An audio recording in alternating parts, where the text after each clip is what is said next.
In the year 1867, the United States made a controversial decision, one that seemed to many Americans like an extravagant mistake. The U.S. purchased the vast and icy wilderness of Alaska from the Russian Empire for $7.2 million. At the time, that amounted to just 2 cents per acre for over 586,000 square miles of land. This purchase, derisively known as Seward's Folly, after Secretary of State William Seward, was mocked by critics who believed the U.S. had squandered money on a frozen wasteland. But today, more than 150 years later, the decision to buy Alaska is regarded as one of the most significant geopolitical moves in United States history. What looked like an uninhabitable and remote landmass turned out to be a strategic goldmine in terms of resources, geography, and military importance. So why did the U.S., still recovering from the Civil War, choose to acquire Alaska? To understand the origins of the Alaska purchase, we must first consider Russia's situation in the 1860s. The Russian Empire was an enormous and sprawling land power, stretching across Europe and Asia.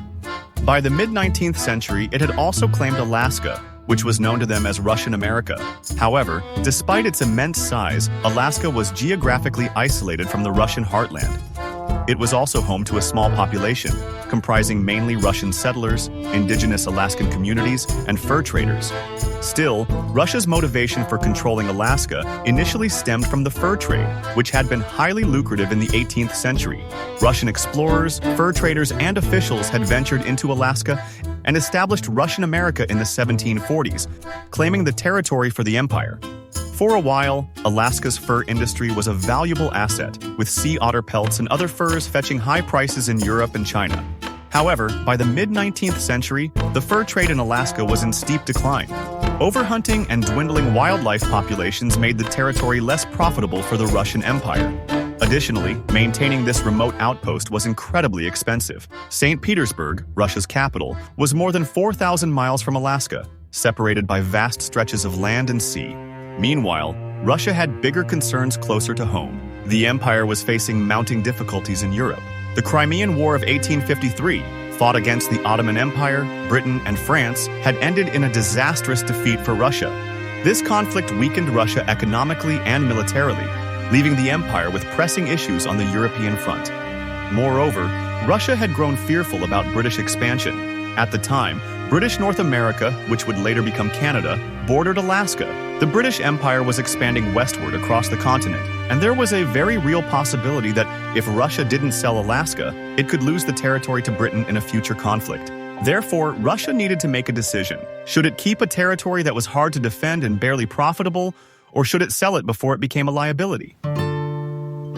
As Russia grappled with its Alaska problem, the United States was in the midst of its own transformation. Just a few years earlier, the U.S. had endured the brutal and devastating Civil War of 1861 to 1865, a conflict that had torn the nation apart and left much of the South in ruins. Despite the immense cost of the war, the United States was eager to rebuild, and along with that it was ready to expand westward, an ambition that had been central to its identity since the early 19th century.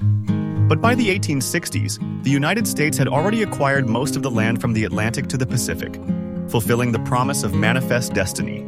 This westward expansion had been fueled by key territorial acquisitions, including the Louisiana Purchase in 1803 and the annexation of Texas in 1845. The United States had also gained vast new lands through the Mexican Cession in 1848, following the Mexican-American War. With its borders now stretching to the Pacific, the next logical step was to extend American influence beyond the continent. From the American perspective, Alaska might have seemed like a distant frozen wasteland, but there are several reasons why it was actually an attractive prospect for the U.S. government.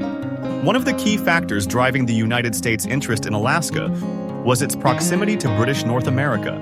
At that time, Britain controlled vast territories to the north of the United States, and there were tensions over border disputes and influence in the Pacific Northwest. If the United States could acquire Alaska, it would create a buffer zone between British North America and Russian interest in the Pacific.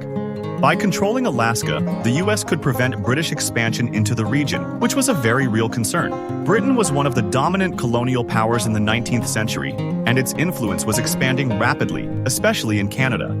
However, the purchase of Alaska was more than just a defensive move against British encroachment. The U.S. also saw Alaska's strategic position as a potential asset for controlling Pacific trade routes. Alaska's coastline stretched thousands of miles along the Bering Sea and the North Pacific Ocean, giving the U.S. the potential to control access to key shipping lanes that connected the Americas to Asia. Therefore, Alaska was seen as a vital geographic location that would allow the U.S. to block British influence, gain access to key waters, and project its power in the northern Pacific.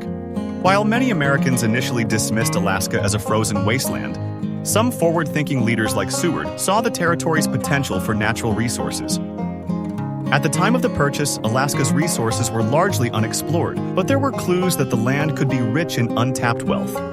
Alaska's vast forests promised timber resources, and its coastal waters were home to abundant fisheries, including salmon, whales, and other marine life.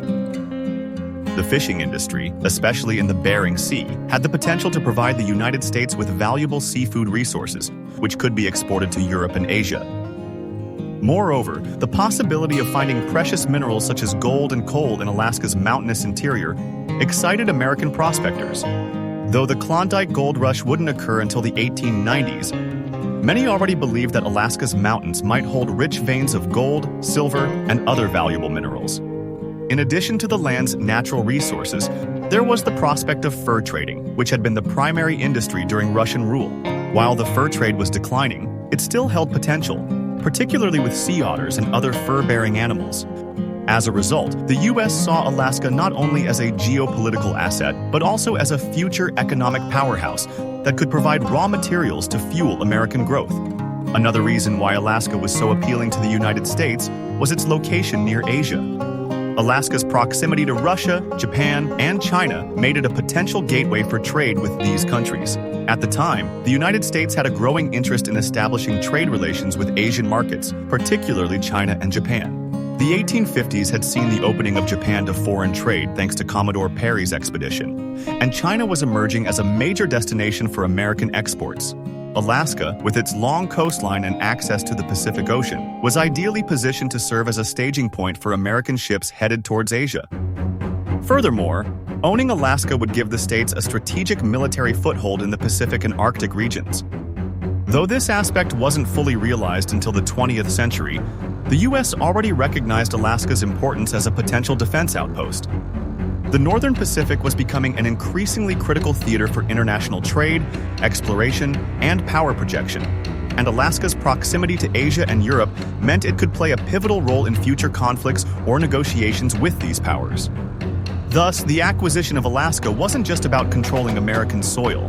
It was about expanding American influence into the Pacific and beyond, providing a launching point for trade and diplomatic endeavors with Asia, and positioning the U.S. as a global power in the making. While Russia was eager to sell Alaska, the United States faced a significant diplomatic challenge in getting the deal done. Secretary of State William Seward, a staunch believer in American expansionism, was the driving force behind the purchase. He saw Alaska as a critical piece of America's future. Despite widespread opposition, negotiations between Russia and the United States began in earnest in the early months of 1867. At the time, the Tsarist government in Russia was keen to offload Alaska for several reasons, primarily because it feared losing the territory to Britain in the future. Additionally, Russia wanted to strengthen its relations with the United States, which it saw as a potential counterweight to Britain's dominance in North America and Europe. Selling Alaska to the U.S. rather than to any European power would not only raise much-needed cash but also serve as a diplomatic gesture. Finally, in March 1867, the Treaty of Cession was signed, transferring Alaska from Russia to the United States. The deal added an immense swath of land to the U.S., making Alaska the largest state in the Union and almost doubling the size of the continental United States. Even after the purchase was finalized, Alaska remained largely an afterthought for most Americans. For the first few decades of U.S. rule, Alaska was governed as a military district, and very little effort was made to settle or develop the territory. The harsh climate, difficult terrain, and lack of infrastructure made Alaska an unappealing place for most Americans. Everything changed in the 1890s when gold was discovered in the Klondike region of the Yukon Territory, just east of Alaska. The discovery sparked the famous Klondike Gold Rush, which saw thousands of prospectors pour into Alaska and Canada, hoping to become rich. The gold rush put Alaska on the map, transforming it from a forgotten outpost into a bustling frontier. The influx of settlers and the wealth generated by the gold rush accelerated the development of Alaska's infrastructure. Towns and supply lines were established, and the U.S. government began to take a more active role in governing the territory. Alaska's potential for economic growth was finally being realized.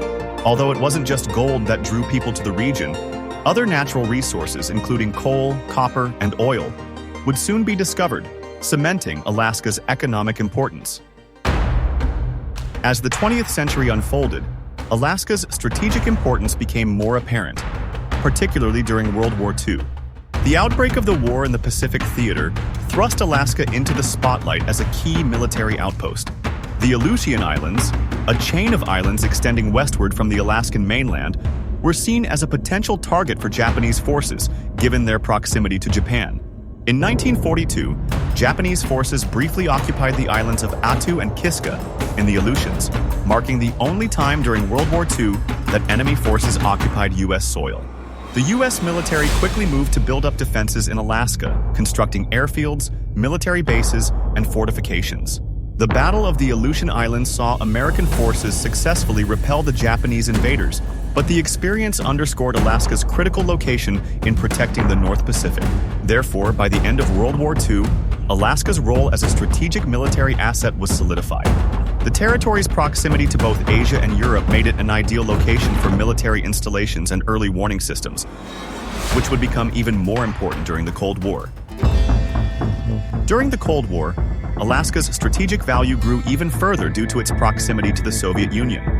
At its narrowest point, the Bering Strait, the body of water separating Alaska and Russia is just 55 miles wide. This close proximity made Alaska a critical point for monitoring Soviet activities and defending against potential missile attacks. Alaska became home to early warning radar systems as part of the distant Early Warning Line, a network of radar stations built across the Arctic to detect incoming Soviet bombers or missiles. Additionally, the U.S. stationed troops and aircraft in Alaska to defend the North Pacific and Arctic regions, which were seen as possible theaters of conflict in the event of a nuclear war. Thus, Alaska's importance to U.S. defense strategy during the Cold War cannot be overstated. The territory played a key role in protecting the American mainland from Soviet threats, and its military significance extended well into the late 20th century. In addition to its military value, Alaska's natural resources became a major driver of its importance to the United States, particularly with the discovery of oil in Prudhoe Bay in 1968. Prudhoe Bay, located on Alaska's North Slope, turned out to be one of the largest oil fields in North America. The discovery of oil led to the construction of the Trans-Alaska Pipeline System, an 800-mile pipeline that stretches from Prudhoe Bay to the port of Valdez on Alaska's southern coast. Completed in 1977, the pipeline allowed for the transportation of millions of barrels of oil, fueling the American economy and providing critical energy resources.